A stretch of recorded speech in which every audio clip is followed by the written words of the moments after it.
Ryan, thank you so much for joining us today. I've just given you a little bit of an intro. So we're aware that you're 19 years old and you are a survivor of child sex abuse.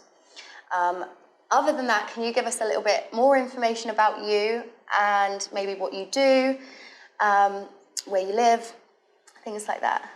Yeah, so I live in South Yorkshire, Doncaster. It's a small little ex-mining town, and I'm currently doing activism against child sexual abuse. I do a podcast, and I'm working on an online resource where male survivors can all come together and sort of share their problems and issues all on one website with like certain resources like videos and things like that, just so they have support away from counselling and things like that, because I feel like counselling can be a great tool for survivors, but I feel if they have something with them the whole time, it can be something great. So yeah, that's what I'm up to at the minute. And that's great. And I'd love to get into more about that in a minute.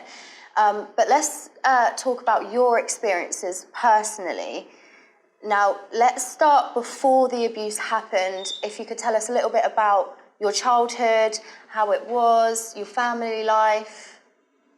Yeah, so before the abuse started, we lived in it was like a council estate, and I had such a great childhood back then. We would it was a very like community focused village.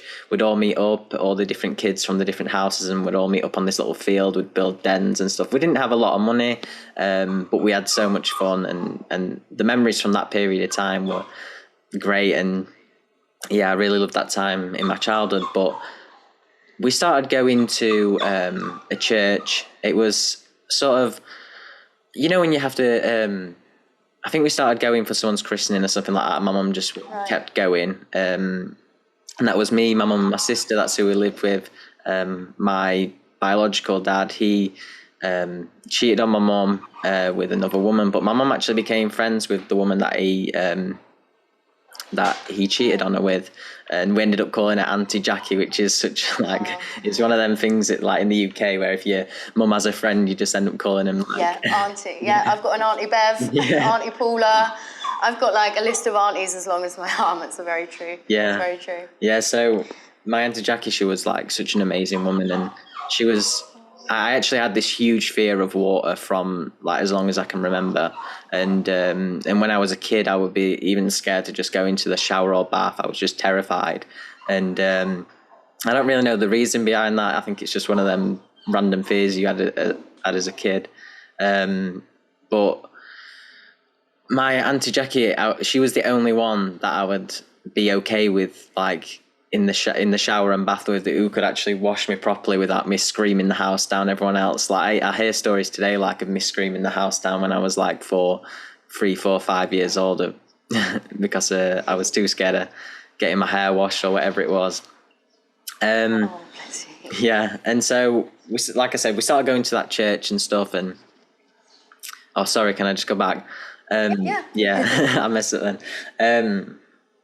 So yeah, my Auntie Jackie, when I was being like washed by her and everything, she actually had this thing where she told me a story about a man in the ceiling that I could speak to, and she said that he was called Jack, and I could tell him all my worries and problems, and that's what helped relax me. I remember I still have memories of that to this day, of Jack in the ceiling, and I created like this vision in my mind of what he'd look like and stuff, and I'd just be laid there in the bath, and when I would usually be screaming, I was just talking to the ceiling. It was quite funny. But yeah, so going back to when we started going to church and stuff, my mum, I actually met a guy there, and now when I look back, I kind of have memories of him like watching me and stuff and smiling, like weirdly smiling at me and stuff.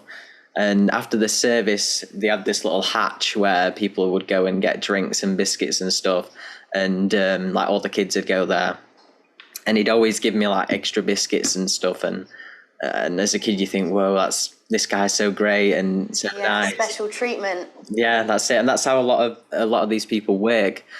Of course. And so then that happened for a few times when we started going to church, and then my mum was like, my sister came up to me after one of the services, and she was like, this guy's asked mum out on a date. And I'm like, okay. And so we find out who it is, and it's that guy. It's the guy that was giving me biscuits. Yeah. And so they ended up going on a date, and weirdly we was invited too. So and the date was at KFC, so, you know, classy guy. And was he from Donny as well? yeah, as you can imagine, yeah. So yeah, we all went on this date, and it was, I can't remember it properly, but it were a little bit awkward from what I can remember. So I was... How old were you when you went? Yeah, so this must have been when I was about 8, just turned 8. And so we went back to his house, and like he had this summer house, and it had this race car track in and stuff, and his house was so much nicer than the one that we was in. And my mum didn't have much money when we was younger and stuff. My dad kind of left her with everything, and you know, we did struggle for money when we was, you know, in that period of time. So we was like blown away with this guy's house and stuff. And so when it came round to him saying to my mum, well, do you want to move in? And once my mum asked us, we was like, definitely. But before this, we started staying there, like just sleeping over, like as a family, me, my mum and my sister. And the first time we stayed there, obviously it came round to sort of bath time or the shower. And I was obviously terrified because I was really scared of water and stuff. And so he was like, oh, I can help you I can help it. He said to my mum, I can help him. And obviously, because as kids, you like attach to people very quickly. And he was sort of that person that I attached to. And because my dad wasn't around... Well, he'd already groomed you with the biscuits and the special attention and everything. So he'd already formed that little bond there between you both. So... Yeah, that's it. And I always wanted a dad. Like, I remember from being a kid, I saw my friends with their dads and they were playing football in the garden, and I always wanted that. I would see my dad now and again. I'm not saying that he wasn't in my life at all. I would see him at weekends sometimes, but sometimes he wouldn't show up and he was working and stuff like that. So I didn't have that same relationship with my dad. So that is something that I wanted. And so I attached to this guy, and then when the first time when he helped me in the shower, he basically told me, oh, I'm going to show you how to wash. He worded it as Willie, but yeah, that's what he said. He said, I'm going to show you how to wash your Willie. And he didn't, obviously he molested me, but that's not when like everything started. Did he kind of try to like make it out that he was, you know... Yeah, doing what dads did. Doing a normal thing. Oh, you know, this is what dads do. Yeah. I'm going to show you how to clean yourself. Exactly that. He said that this is what dads did. And then you, having not had your father around consistently for a long time, wouldn't know any different. Yeah, and that's exactly it. That's, because I hadn't experienced what it was like to have a dad at home and stuff, it was like, that's all I had to go off. So there was never alarm bells saying, you know, I need to tell my mum this or I need to tell my family this. It was just, oh, this must be, an adult's telling me this and this must be true. I'd never been told about sexual abuse and where people should and shouldn't touch you. And even his explanation wouldn't be, you know, at that time, it wouldn't be concerning, is what helping me wash. But it was the second time when the sexual abuse started properly. And so it was the same situation, in the shower, and yeah, the exact same situation.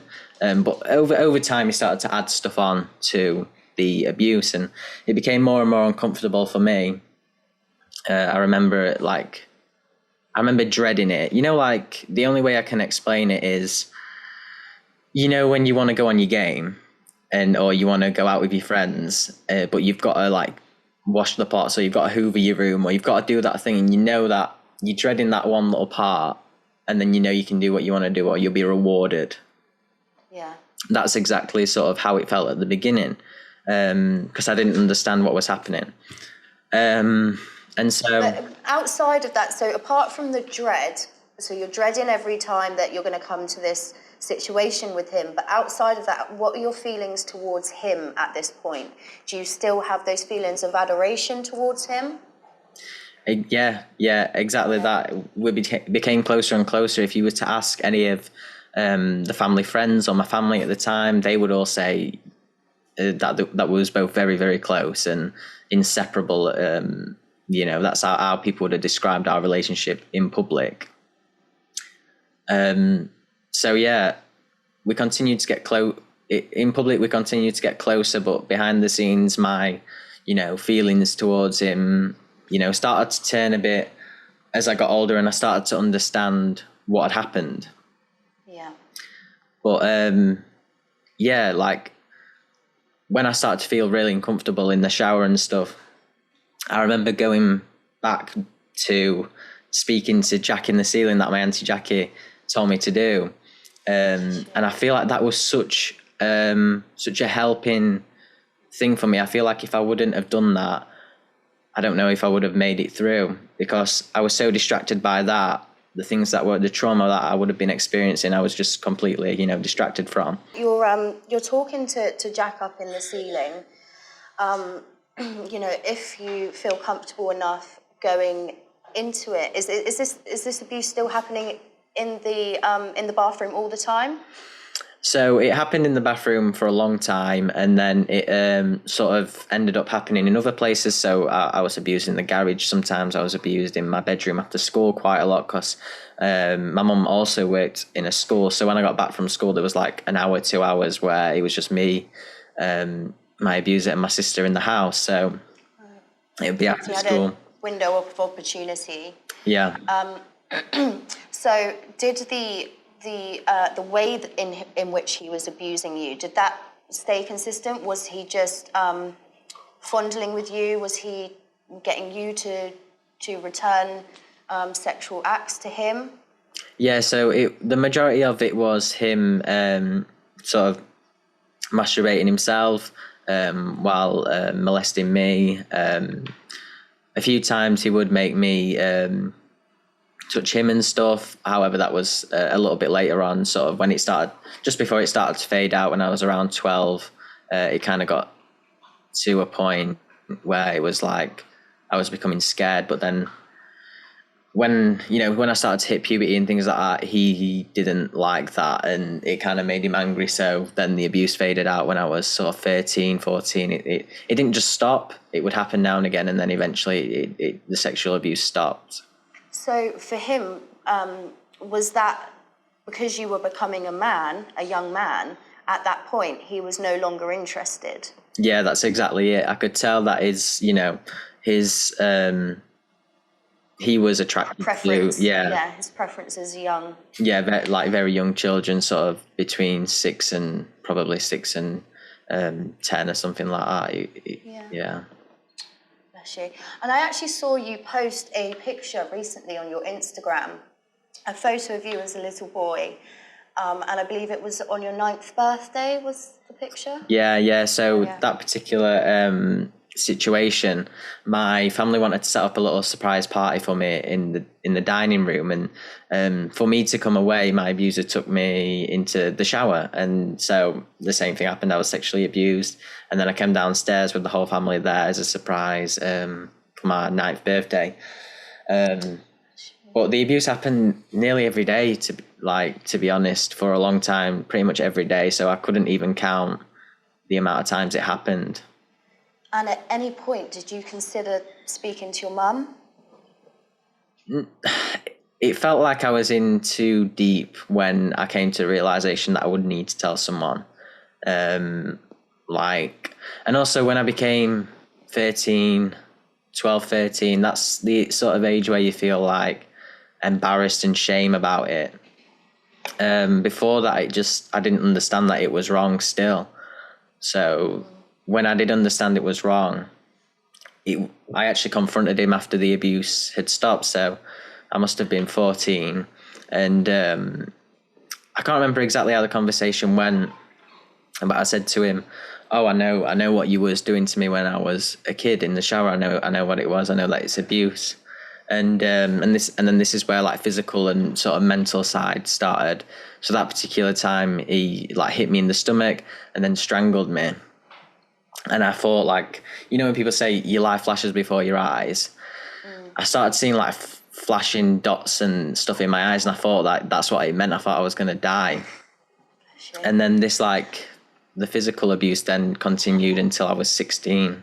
So because you had called him out, he was really, really angry about that, and he was obviously scared that you were going to tell other people. So in response to that, he's started a whole new reel of abuse on you to keep you quiet. Yeah. So how long did that go on for? So from 13, 14 to 16, and this were loads of different things. This was physical and emotional. So one of the scariest things was I was once laid in bed, and I had a computer sort of on a desk at the end of my room, and the webcam light came on. And I was like, oh, that's odd. So I like crawled under where the camera could see, or where I thought the camera could see, so I could get to it. And then I clicked on the screen, and my computer was on, and it was on camera mode, so I could see myself in the camera. And it was like one of the moments in a horror film where you feel like, what the hell, I'm being watched. Yeah. So I'm like, oh my God. And my first thought was, oh, it's a hacker or something like that. And then so it didn't twig straight away that it... No, not straight away. But it happened another time as well. And then I started to have my suspicion and stuff, and he started to know things that he wouldn't have known.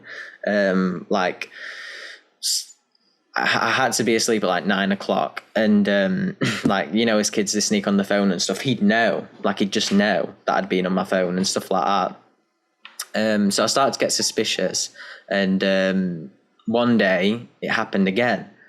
And my mum wasn't in, and my sister wasn't in. They was out. I forgot what they was doing, but they weren't in. And I ran downstairs as quick as I could to see if I could catch him in the act. And on his phone, as I came down, he was sat on, he had a little black chair just at the bottom of the stairs, sort of, you had to come through a door.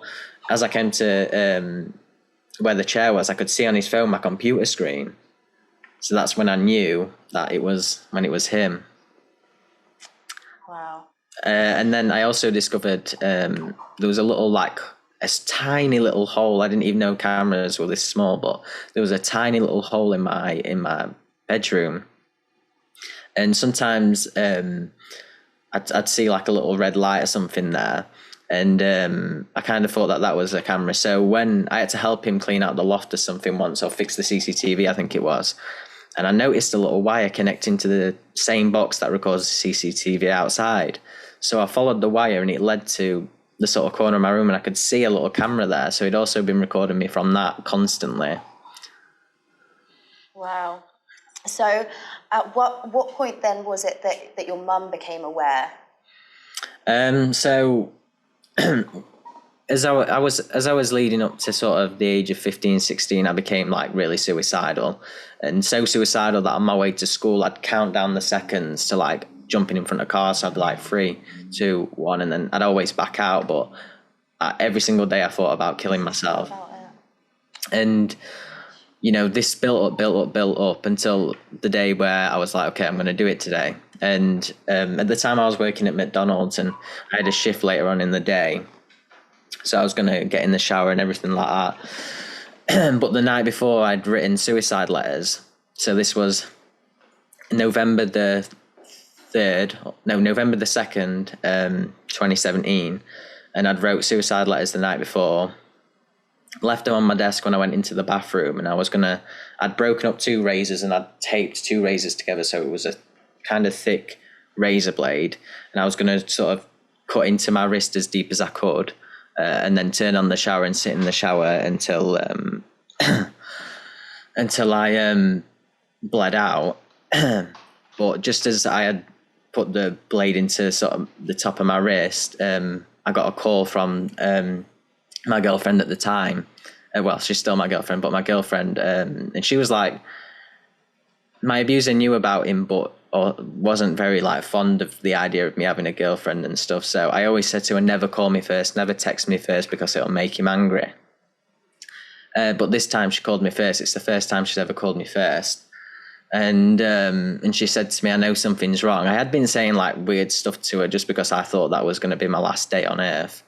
One second. So she could just sense it. Yeah, and she just... That's what an angel.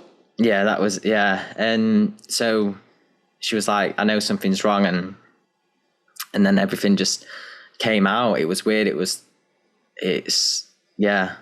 just came out. So she was the first person you disclosed to then? Yeah, the first person that I told, and she was only 16 too, so she was good with it. She was like saying, oh, it's going to be okay, it's going to be okay. And then she told her mum straight away. But we made like a little plan sort of to sneak to the police station. Luckily, the McDonald's that I worked at was next door to a police station.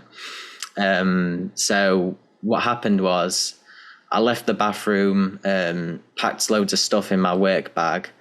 Because I think it's important to note at this point, he is controlling your every move, isn't he? Yeah, everything. Like he even had I hadn't mentioned this, sorry, but he even had a tracker in my phone.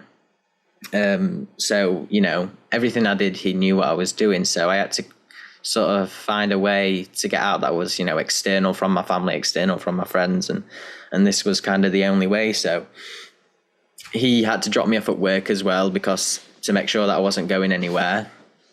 But I feel as though when he did drive me to work, he knew, because I wrote the suicide letters, like I said, and when I got back into my room and I packed that bag, it was gone. The letters were gone. And I asked my mum and my sister after, and they didn't take them. So he must have seen the suicide letters before even taking me to work. What was in the suicide letters? Had you exposed him in them? I did on the one to Sophie, but the ones to my family I didn't. I was just I was just trying to figure out why he would, take them. Yeah, one of them did. So that's why he would have taken. And obviously, the thing is with this guy, if I acted weirdly or sad, he would always say to me, "Oh, you're gonna make people suspicious. People are gonna think that you're depressed and stuff because of me, and they're gonna find out about the abuse, and then that's when I'd get physically abused or stop going." He's like hyper paranoid at this point. Crazy paranoid. Like he wasn't, obviously, we know from his actions, but he wasn't mentally stable at all. And so he was constantly paranoid, constantly thinking, and that's why it was so difficult to get out and tell anyone, because he was always watching me, always watching every move.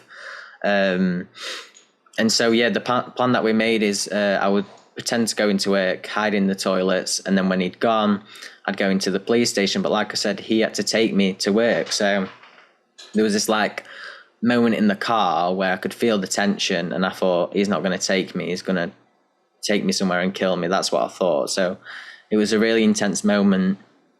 But he actually took me to work, which I was surprised at. And he said to me, he was like, your mum's going to get suspicious with how you've been acting today. You've been acting all depressed. And he started getting riled up. And then I broke down and I said, I'm not going to keep your secret anymore. And as I said this, I kind of leaped out the car because I knew that was going to spark a reaction. And he tried to grab my top of my sleeve, but he couldn't. And then I kind of heard a murmur of, "Stop it with this attitude, Ryan." So he still thought he could control the situation. And I think he thought that I wouldn't have, the courage to tell anyone. So I feel like he was still quite confident in his control over me. But yeah, and then I went into work, hid there. And then Sophie's, my girlfriend's, called Sophie, sorry, her mum came and picked me up and we went to police station. Wow. So going on from that then, did that lead straight into an investigation into him? What was the outcome for him? Yeah, so when I got took to a centre where they deal with things like this with children, and I did an interview, and the interviewer said to me, "Oh, we're going to arrest him now," which was kind of a bit of a shock, because what I'd read, I didn't think it had just happened like that. So police officers went to my house and arrested him in front of my mum. And was that the first time she had known anything about it? Yeah, that was the first time. She saw him put in cuffs. Wow. Yeah. And and obviously she was like screaming and shouting at the car and stuff, but the police had kind of distracted her before telling her, so he was already out of the house when they said, "Oh, it's Ryan that's made the allegation." And so he was arrested. We all moved out. Well, my mum and sister moved out the house. I stayed at my girlfriend's house, and he was told he couldn't go back to the house, and he was basically under investigation. And he stayed like this. This stayed like this for like 2 years, 3 years, and It's a long, like really long, drawn out process. Like, what was your mindset in those 3 years? Did you feel like you weren't going to get justice, or? Yeah, so I had like a bit of a downfall after everything came out. There was a little moment of, sort of uplifting and hope and stuff, and then I sort of slipped down mentally, and I felt very ashamed about, everyone knowing. I felt really ashamed, and so I locked myself away. Like for 3 months, I didn't leave the house. I quit my job. I was at college at the time. I quit college, and I just sat at home all day, staring at a wall, not eating. I ended up going to A&E because I hadn't eaten and I'd lost so much weight. So me personally, I had so much shame, and it's not that I didn't feel like people had believed me. It's just knowing that everyone knew. That was the hardest thing. And we see that we see that more often with men, with male victims. And did you find yourself, once you had spoke out, that you found a lot of other victims who were male, who were willing to speak out? Yeah, so like I said, when I was trapped in abuse, I was searching for like people who were speaking up, and it was a couple of years ago now, but I still couldn't find much. I found the odd YouTube video and stuff, but there was still no massive resource that could, make me feel better about it. Were you aware of any other victims, or were you to your knowledge, the only person who suffered under his care? No, so after the abuse and during the abuse, he actually told me that he had abused before. He told me that he had raped a member of his family and also his step-grandkids from another family. So I knew that he had done it before and numerous times. And one of the stories in particular was of a young guy, and he actually reported what had happened to him to the police, but the file got lost or something. So this young guy had reported it back way before like I was even born. Like this was a long time before me, and gone and report what happened to him. I don't want to give all the details because I'm not sure like what I'm allowed to say about it.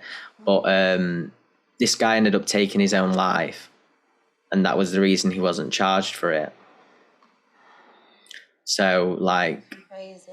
When I'm going along with he was a serial abuser. Yeah. And I remember I actually was asked by a social worker, but it was in the next room to him if anything had happened to me during this like investigation. And I was like, no. But the reason for this was that my sister was in the room and him and my mum was next door. So like I wasn't in like such a safe space to just, tell them what had happened. And then, like I said, the case got dropped because the young guy had killed himself. And yeah, everything I do now, like I'm always keeping him in mind because he's been through the same thing as me, and he didn't. The same person, yeah. And you were almost at that same. Well, you were at that same point. Just luckily that Sophie had called and stopped you from doing it, but your fate was, about to be the same as him. So to use him as a motivation.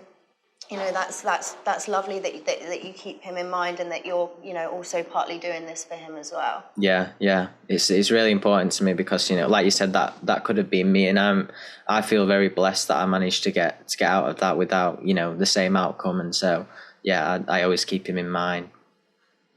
And your abuser, how long did he end up getting in jail? Oh wait, we didn't even cover this. Sorry. So. Oh, sorry. So your abuser, how long did he end up getting in jail? Yeah, so after when all the investigation and stuff was going on, like I said, this went on for such a long time, and I saw that he was going on holidays and stuff, and it was last October, and I got a call from the police officer who was in charge of the case, and she said to me, I need to speak with you. And so we met up, and it turned out that he had died. So yeah, so he died just before court. It was like a few. So he never got sentenced. No, so it was a few weeks before court, actually. How did that feel for you? Did you feel like that you'd really got the justice you deserved? It was really painful and confusing and everything like that. But yeah, it felt like I hadn't, got the justice, and not just that, everyone else who had been through it. Because, I felt like if he would have gone down for me, at least he's received some punishment for everything he's done in the past. And so it kind of felt like I'd let, people down with it. I know it wasn't my fault that he died, but it was such, there was feelings of, I wish I spoke up earlier and things like that. But, it kind of felt very cut short, like the full justice wasn't served. But, thinking about it more, at least he can't hurt anyone else, because I'm sure he would have got a really short sentence like they do in this country, and he would have been out abusing children very quick. In your adult life, I know you're still only young, 19, but what kind of impact has it left you with? What kind of impact has it had on your mental state, your family life? Because I can assume that there was a lot of upheaval within the family as well. Yeah, so like mental side and stuff, obviously in the shower and stuff like that, I still struggle with. I still double, triple check the lock on the shower door. I'm still jumping in and out because of the, I kind of have like PTSD from that. Like I get sweats, anxiety, feel like I'm going to pass out, night terrors and everything like that. But it's a slow process, and it's not like it affects me every single day, but there is still, these little things that pop up. And the same with the depersonalization disorder, going out in public and stuff like that. Sometimes I can feel like out of my body for weeks. But, keeping grounded, and I found like like I said earlier, the exercise and everything like that really helps with stuff like that. So, but in the family, it was weird because I knew that no one knew about it. So I didn't feel like I had any blame or that on anyone, because I feel like at the time I didn't want anyone to know. So no one could have known about it. So it was weird seeing my mum and my sister again after they knew about it, and everything like that. But over time, things just kind of... Did you feel as much shame as you thought you would, having your mum and sister know about it? Early on... Was the thought of them knowing worse than when it actually happened? Yeah, so the thought was a lot worse. And, usually when I speak about it now, everyone's like, wow, you're so brave. But in my head, I thought people are going to laugh at me. People think I'm like dirty or disgusting. And it's not like that. So if you're a survivor and you have them thoughts, it's never like that. People are so supportive when you come out and speak about it. Did your mum feel any guilt? Did she feel like, how could she not have noticed? Or yeah, I'm sure she did. I mean, I haven't like spoke deeply about that to people. It's still a weird topic in the family and stuff. About it's still that. Fairly fresh, isn't it? Because it's only been in the last 3 years that you've started to speak out about your experiences. Yeah, that's it. So I don't want to get into too personal and stuff. Anything that you don't want to talk about is absolutely fine. But I'm just glad that you're here today and talking about it at all. Yeah. And like you say, so you were actively trying to find other people who had been in a similar situation, and so that you didn't, feel alone, or you could relate, get some help, and there just wasn't the resources. Yeah, that's what I felt, especially like young men. I saw a few documentaries of older men who had experienced it in the Catholic Church, but I couldn't find many resources, or any resources actually, with young men speaking openly about it. And that was such a difficult time, because I feel like I just needed that person, who I could relate to and think, oh, actually it's okay, this has happened, because as society, we tell men that they should be strong and not take rubbish and stuff like that from other men. Be men, yeah. And probably the worst or most heinous thing a man could do to you has been done to me.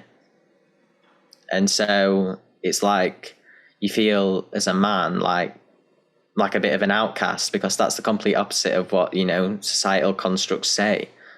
So yeah, it was such a difficult thing, but I started to do a few healing things, and a friend bought me a book, and it had some tips and stuff. I started being more active. I got a little puppy, and that was the reason I started getting out of the house, just to walk him. So if that book was any good, mention the book as well, because we want to get as much resources out there for people who have experienced similar things to you, so that we can get them on the path to recovery and healing. Yeah. So go ahead and tell us all of the things that helped you heal. Yeah. So the book was called Breaking Free. I'll just go grab the book and I'll say that bit again.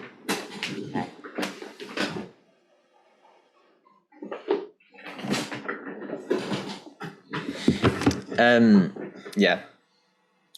So the book's called Breaking Free. It's by Kay Toon and Carolyn Ainscough, and that has so many different tips and resources. And it also speaks a lot about the after effects of abuse, which I found particularly helpful, because I struggled with like health anxiety and stuff because of the dissociation and stuff, like I said earlier. So that was such a useful tool. And other methods that helped me heal were like exercise. So I started running.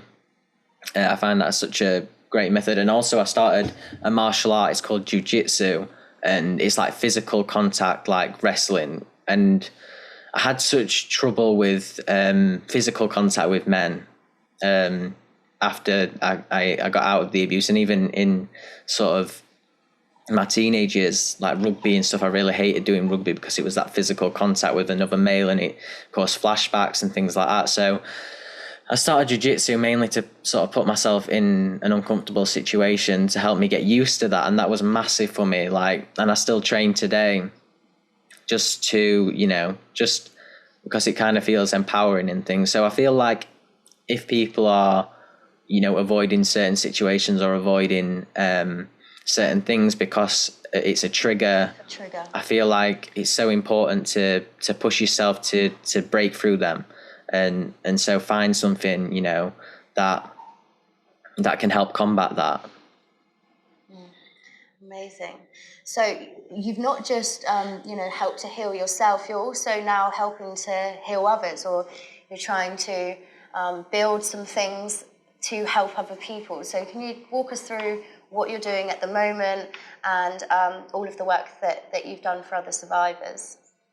Yeah, so I run a page on Instagram called The Edge of the Bed, and this is like a resource for survivors where I share really openly all, a lot of my experiences through abuse and healing, and I do polls on there so people can ask me questions or vote for their answers and stuff. So it's like a really interactive page for survivors, Great. and I accept messages. And why is it called The Edge of the Bed? Yeah, so like I said, a lot of the abuse happened after school, and it happened on the edge of the bed. And what happened with the dissociation and stuff is I would dissociate to loads of different places, and I felt like being on the edge of the bed, it's kind of odd, but it excelled my human experience to another level. I was able to detach to these positive places and memories. So yeah, that's the reason it's called The Edge of the Bed. And I also do a podcast along with that, covering the same sort of topics, healing from child sexual abuse. I have guests on, other survivors and stuff, and motivational speakers. So, yeah. Yes, that's a really great page for everyone to go and follow. So that's at The Edge of the Bed. No, not at Edge of the Bed. And it's a page that I've been following for a while. And like Ryan said, he is so open and honest about his experience, and I feel that even just with that page alone, Ryan, you're going to help so many people. And if anybody is going through or has been through these kind of experiences, then please reach out to Ryan and send him a message and connect with him and get talking about it. Yeah. You've also set up a charity, I believe. No, I do a lot of work for another charity. The plan is to set up a charity. No, that's fine. Do you want to start that again, or? That's right. Okay. Yeah. So, yeah. So I understand that you're doing a lot of charity work also. Yeah, so a local charity near me called Drassax, they help provide counselling and victim support to other survivors of child sexual abuse, men, women and children. They actually help me receive counselling and victim support work. So yeah, they're a great charity, and I do I've done the 3 peaks and stuff, and planning on doing the London Marathon. I've done a half marathon for them, so a lot of my fundraising work goes towards those guys. Great stuff, great stuff. And do you have any plans for your own charity in the future? Yeah, so I'd love to set up a charity for young guys, sort of mentoring groups, and an online website and resource where they can come on and receive help at home through videos or forms and stuff like that. So that's the plan, to set up a charity that is focused around supporting survivors when they're at home as well and out and about. Okay, Ryan, that's amazing. I want to thank you so much for joining me today, and I want to thank you also for all of the work that you're doing, and how you're inspiring other young men to walk in your footsteps and remember that there is no shame in being a victim. So yeah, like I said, thank you so much. I will be staying in touch with you for a very long time and supporting you through your whole journey. And I hope everybody else seeks out to support Ryan in his endeavours too. This is such a courageous 19-year-old man. I was not doing these kind of things. The majority of us were not thinking about other people at this point in our lives. So what an inspiration you are. Thank you, and thank you for allowing this conversation to happen on your platform as well. I'm glad to see it be out there in other different non-survivor demographics demographics and stuff out. Yeah, so thank you. You're welcome. So that's a wrap, but we will be hearing from you again soon, hopefully with lots more work and everything that you're doing. I'll be sharing everything onto my story. So guys, please follow Ryan as well so that you can keep up with him personally. But other than that, Ryan, keep up the good work. Thank you, great. Thank you so much.